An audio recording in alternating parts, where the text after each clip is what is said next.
आज सुनिए वंदना वाजपेयी जी की कहानियों की श्रृंखला में उनकी लिखी हुई कहानी आखिर कितना घूरोगे।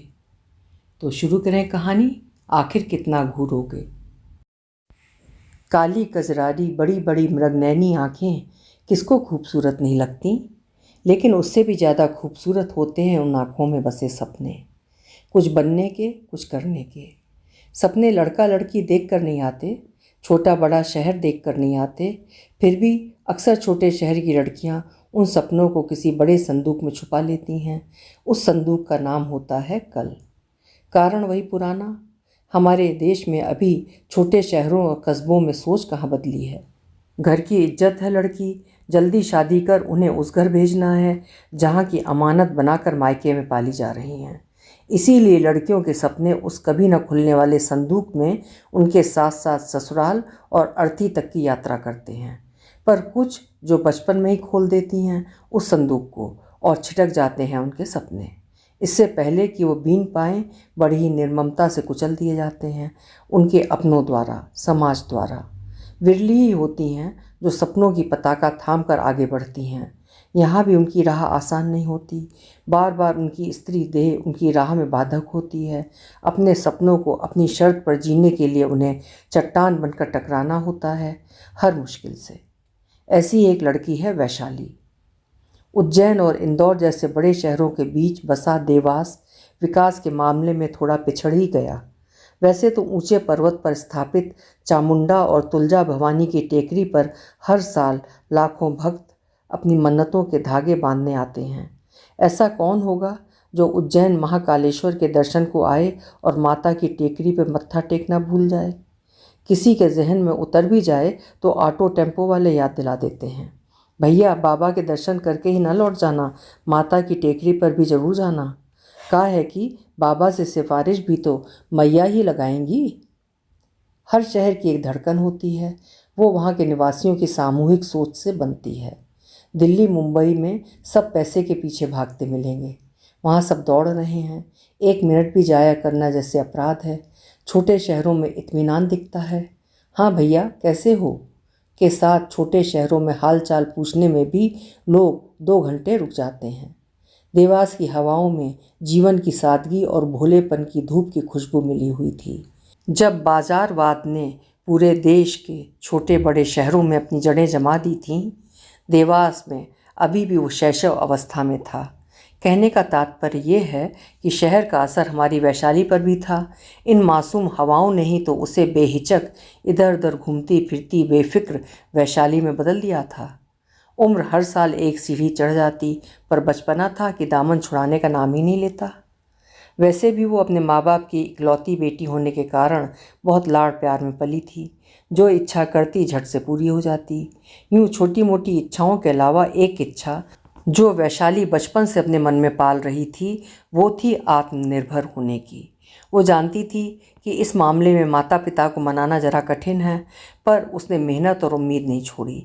वो हर साल अपने स्कूल में अच्छे नंबर लाकर पास होती रही। माता पिता की इच्छा थी कि पढ़ लिख जाए तो फिर जल्दी से ब्याह कर दें और गंगा नहाएं। एक दिन उसने माता पिता के सामने अपनी इच्छा जाहिर कर दी कि वो नौकरी करके अपने पंखों को विस्तार देना चाहती है। शादी उसके बाद ही। काफ़ी देर मंथन करने के बाद आखिरकार उन्होंने इजाज़त दे दी। वैशाली तैयारी में जुट गई। आखिरकार उसकी मेहनत रंग लाई और दिल्ली की एक बड़ी कंपनी का अपॉइंटमेंट लेटर उसके हाथ आ गया। वैशाली की खुशी जैसे घर की हवाओं में अगरबत्ती की सुवास की तरह महकने लगी। यह अपॉइंटमेंट लेटर थोड़े ही था, उसके पंखों को परवाज़ पर लगी नीली स्याही की मोहर थी। माता पिता भी उसकी खुशी में शामिल थे, पर अंदर अंदर डर था, इतनी दूर दिल्ली में अकेली कैसे रहेगी। आसपास के लोगों ने डराया भी बहुत। दिल्ली है भाई दिल्ली, लड़कियां सुरक्षित नहीं हैं, ज़रा देखभाल के रहने का इंतज़ाम कराना। वो खुद भी तो आए दिन अखबारों में दिल्ली की खबरें पढ़ते रहते थे। ये अलग बात है कि छोटे बड़े कौन से शहर में लड़कियां सुरक्षित हैं, पर खबर तो दिल्ली की ही बनती है। दिल्ली देश की ही नहीं, खबरों की भी राजधानी है। आम आदमी तो खबरें पढ़ पढ़ कर वैसे भी घबराया रहता है, जैसे सारा अपराध बस दिल्ली में ही होते हों। जितना हो सकता था उन्होंने वैशाली को ऊंच नीच समझाई भी, फिर भी डर था कि जाने का नाम नहीं ले रहा था। दिल्ली में निवास करने वाले अड़ोस पड़ोस के दूर दराज के रिश्तेदारों के पते लिए जाने लगे। ना जाने कितने नंबर इधर उधर के परिचितों के लिए वैशाली के मोबाइल की कॉन्टैक्ट लिस्ट में जोड़े जाने लगे। तसल्ली बस इतनी थी कि किसी गाढ़े वक्त में बेटी फ़ोन मिला देगी तो कोई मना थोड़ी कर देगा। आखिर इतनी इंसानियत तो बची ही है ज़माने में। उन्हें क्या पता कि दिल्ली घड़ी के नोक पर चलती है। माँ ने डिब्बा भर के लड्डू और मठरी रख दिए साथ में। कुछ नहीं खा पाएगी तो ये लड्डू मठरी सत्तू तो साथ देगा ही। दिल लाख आगे पीछे कर रहा हो पर बेटी की इच्छा तो पूरी करनी ही थी, लिहाजा देवी मैया का नाम लेकर चल पड़े दिल्ली की ओर। ऑफिस के वर्मा जी ने ओयो होटल बुक करा दिया था। सस्ता होता है, 2-4 दिन तो टिकना ही पड़ेगा, यही ठीक रहेगा। वैशाली के लिए पीजी की ढूंढाई होने लगी। आखिरकार लक्ष्मी नगर में एक गर्ल्स पीजी किराए पर ले लिया था। खाना नाश्ता मिल ही जाएगा।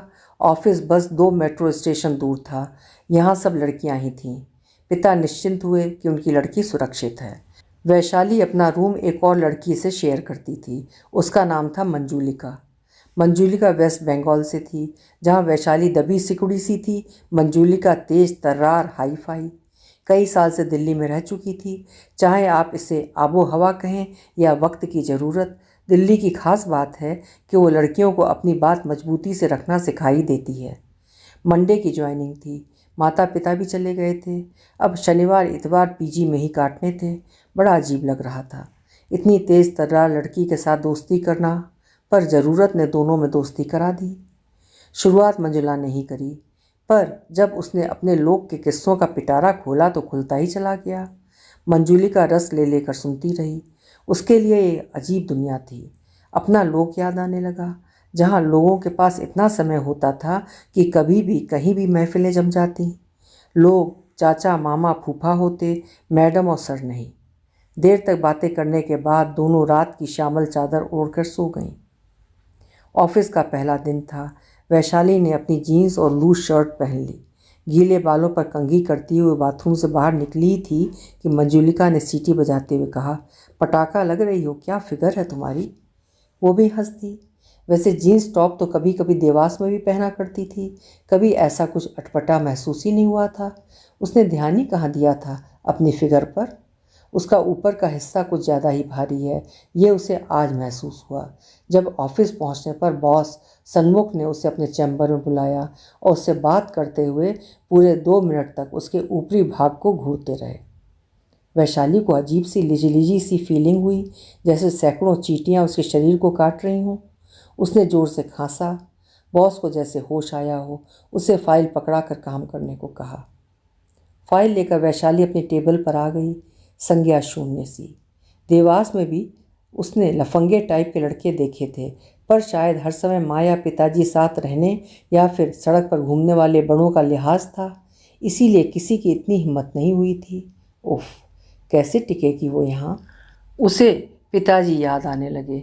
जब शीशे के पार केबिन में बैठे हुए उसने सन्मुख सर को देखा था तो पिताजी की तरह लगे थे।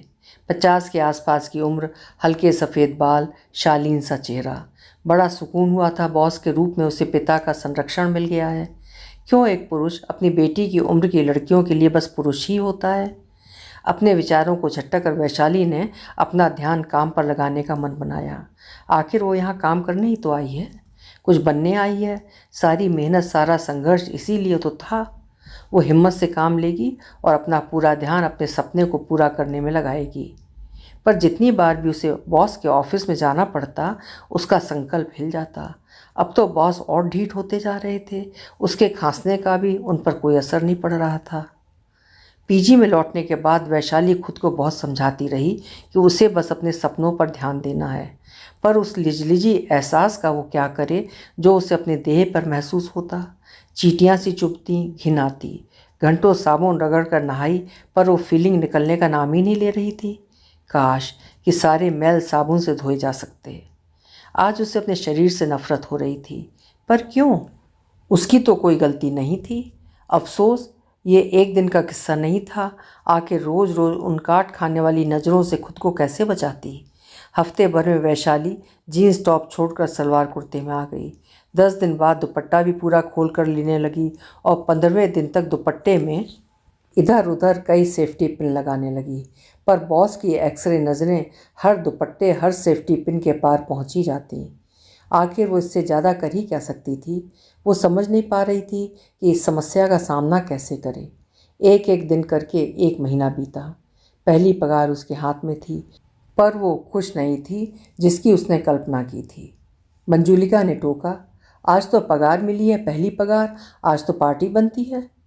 वैशाली खुद को रोक नहीं पाई और जितना दिल में भरा था सब उड़ेल दिया। मंजुलिका दांत भींचकर गुस्से में बोली, साले की माँ बहन नहीं है क्या? उन्हें जाके घूरे जितना घूरना है, और भी कुछ हरकत करता है क्या? नहीं, बस गंदे तरीके से घूरता है। ऐसा लगता है कि कुछ कहने के लिए शब्द खोजने में असमर्थ वैशाली की आंखें क्रोध, नफरत और दुख से डबडबा गईं। अब समझी, तू जीन्स टॉप से सूट पर क्यों आई?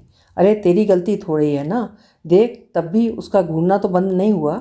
गांव हो, शहर हो, पगडंडी हो या बड़ा मॉल, हम लड़कियों को हर जगह घूरती आंखों का सामना करना ही पड़ता है। कहाँ तक सोचेगी? पर मुझसे सहन नहीं होता, वैशाली ने उसकी ओर देखते हुए कहा। अरे इग्नोर कर ऐसे गुरुओं को, हम लोग कहाँ परवाह करते हैं, जो मन में आता है पहनते हैं, ड्रेस, शॉर्ट्स, जैगिंग। अरे जब ऐसे लोगों की आंखों में एक्सरे मशीन फिट रहती है, वो तो कपड़ों के पार देख ही लेंगे, तो पसंद के कपड़ों के लिए क्यों मन मारें? ज़रूरी है हम अपना काम करें, परवाह ना करें। वो कहावत सुनी है ना, हाथी अपने रास्ते चलते हैं और कुत्ते भौंकते रहते हैं। अब आगे बढ़ना है तो इन सब की आदत तो डालनी ही होगी। ठंड रख, कुछ दिन बाद नया शिकार ढूंढ लेंगे। मंजुलिका किसी अनुभवी बुजुर्ग की तरह उसको शांत करने की कोशिश करने लगी। मैं सोच रही हूँ नौकरी बदल लूँ, वैशाली ने धीरे से कहा। उसकी बात में मंजुलिका ने ठहाका लगाकर कहा, नौकरी बदल कर जहाँ जाएगी वहाँ ऐसे ही घूरने वाले मिलेंगे, बस नाम और शक्ल अलग होगी। कहा ना इग्नोर कर। इग्नोर करने के अलावा भी कोई और तरीका तो होगा ना। वैशाली अपनी बात पूरी कर भी नहीं पाई कि माँ का फ़ोन आ गया। माँ बाबूजी उसकी पहली तनख्वाह की खुशी को उसके साथ बांटना चाहते थे। माँ चहक कर बता रही थी कि उन्होंने मंदिर जाकर प्रसाद लगाया, आस पड़ोस में बांटा है। बाबूजी ने अपने ऑफिस में सबको समोसा बर्फ़ी की दावत दी। सब बधाई दे रहे थे कि उनकी बहादुर बेटी अकेले अपने सपनों के लिए संघर्ष कर रही है। आखिरकार महिला सशक्तिकरण में उनका भी कुछ योगदान है। ओ माँ, ओ पिताजी, इतना ही कह पाई, पर अंदर तक भीग गई वो इन स्नेह भरे शब्दों से। सारी रात वैशाली रोती रही। कहाँ उसके माता पिता उस पर इतना गर्व कर रहे हैं और कहाँ वो नौकरी छोड़कर वापस जाने की तैयारी कर रही है, वो भी किसी और के अपराध की सज़ा खुद को देते हुए। मंजुलिका कहती है इग्नोर कर, वही तो कर रही थी, वही तो हर लड़की करती है, बचपन से लेकर बुढ़ापे तक। पर यह समस्या का तो हल नहीं है, इससे वो लिजलिजी वाली फीलिंग नहीं जाती। पुरुष को जनने वाली स्त्री, जिसकी कोख का सहारा भगवान भी ढूंढते हैं, उसे अपने ही शरीर के प्रति क्यों अपराध बोध हो। सारी रात वैशाली सोचती रही। अगले दिन लंच पर उसने अपनी बात साथ में काम करने वाली निधि को बताई। फिर तो जैसे बॉस की इस हरकत का पिटारा ही खुल गया। कौन सी ऐसी महिला थी जो उसकी इस हरकत से परेशान न होती हो। निधि ने कहा, हाथ पकड़े तो तमाचा भी लगा दूं, पर इसमें क्या करूं, मुकर जाएगा। समस्या विकट थी। बात केवल सम्मुख की नहीं थी। ऐसे लोग नाम और रूप बदलकर हर ऑफिस में हैं, हर जगह हैं। आखिर इनका इलाज क्या हो? और इग्नोर भी कब तक? नहीं, वो ज़रूर इस समस्या का कोई ना कोई हल खोज के रहेगी। घर आने के बाद वैशाली का मन नहीं लग रहा था। ड्राइंग फाइल निकाल कर स्केचिंग करने लगी। यही तो करती है हमेशा जब मन उदास होता है। बाहर बारिश हो रही थी और अंदर आग उगल रही थी।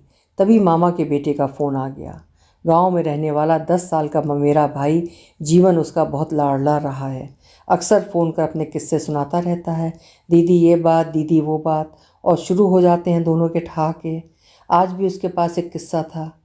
दीदी, सुलभ शौचालय बनने के बाद भी गांव के लोग संडास का इस्तेमाल नहीं करते, बस यहाँ वहाँ जहाँ भी जगह मिलती है बैठ जाते हैं। टीवी में विज्ञापन देखकर हम भी घंटी खरीद लाए। अब गांव में घूमते हुए जहाँ कोई फारिग होता मिल जाता है, बस हो कहकर घंटी बजा देते हैं। सच्ची दीदी, फारिग होने वाला बहुत खिसियाता है। कई बार कपड़े समेट कर उठ खड़ा होता है। कई बार पिताजी से शिकायत भी होती है। अकेले मिलने पर डांट भी देते हैं, पर हम भी सुधरते नहीं हैं। और उनकी झेप देखने लायक होती है। गलत काम का एहसास होता है। देखना, एक दिन ये लोग सब शौचालय इस्तेमाल करने लगेंगे। बहुत देर तक वो इस बात पर हंसती रही। फिर न जाने कब नींद ने उसे अपने आगोश में ले लिया। आंख सीधे सुबह ही खुली। घड़ी में देखा देर हो रही थी। सीधे बाथरूम की तरफ भागी। आज उसने जीन्स टॉप ही पहना। बढ़ती धड़कनों को काबू कर पूरी हिम्मत के साथ ऑफिस गई और अपनी टेबल पर बैठ फाइलें निपटाने लगी। तभी बॉस ने उसे केबिन में बुलाया। उसे देखकर उनके चेहरे पर मुस्कुराहट तैर गई।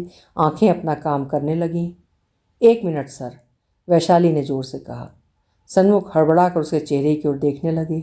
वैशाली ने फिर से अपनी बात पर वजन देते हुए कहा, 1 मिनट सर, मैं यहाँ बैठ जाती हूँ, फिर 5 मिनट तक आप मुझे जितना चाहिए घूरिए और ये हर सुबह का नियम बना लीजिए। बस एक बार, ताकि जितनी भी लिजलिजी फीलिंग मुझे होनी है वो एक बार हो जाए। उसके बाद जब अपनी सीट पर जाकर मैं काम करना शुरू करूं तो मुझे ये डर ना लगे कि अभी फिर से आप बुलाएंगे, फिर घूरेंगे और मैं फिर उसी गंदी फीलिंग से और अपने शरीर के प्रति उसी अपराध बोध से गुजरूंगी। जिस दिन से ऑफिस में आई हूँ ये सब झेल रही हूँ। जी में आया कि पूछूं, माँ बहन नहीं है क्या? जितना घूरना है उन्हें घूरो। पर नहीं, मैं अब ये नहीं कहूँगी, क्योंकि मैं जानती हूँ कि आप नहीं तो कोई और निश्चित तौर पर आपकी माँ बहन को घूर रहा होगा। अपनी माँ बहन, पत्नी, बेटी सबसे कह दीजिएगा कि वो भी घूरने का टाइम फिक्स कर दें। दोनों का समय और तकलीफ बचेगी। जी सर, हमारा भी टाइम फिक्स कर दीजिए। वैशाली के पीछे आकर खड़ी हुई निधि व अन्य कलीग्स ने संवेद स्वर में कहा। वैशाली अंदर आते समय जानबूझकर गेट जो खुला छोड़ाई थी और उसके पीछे थी इस साहस पर ताली बजाते पुरुष कर्मचारियों की पंक्ति। बहुत शर्म से पानी पानी हो रहे थे और उसके बाद सम्मुख किसी महिला को घूरते हुए नहीं पाए गए। अभी आप सुन रहे थे एक साहसी लड़की की कहानी। आशा है कहानी आपको भी पसंद आई होगी। कल मिलेंगे ऐसी ही किसी बेहतरीन कहानी के साथ। आपका समय शुभ हो।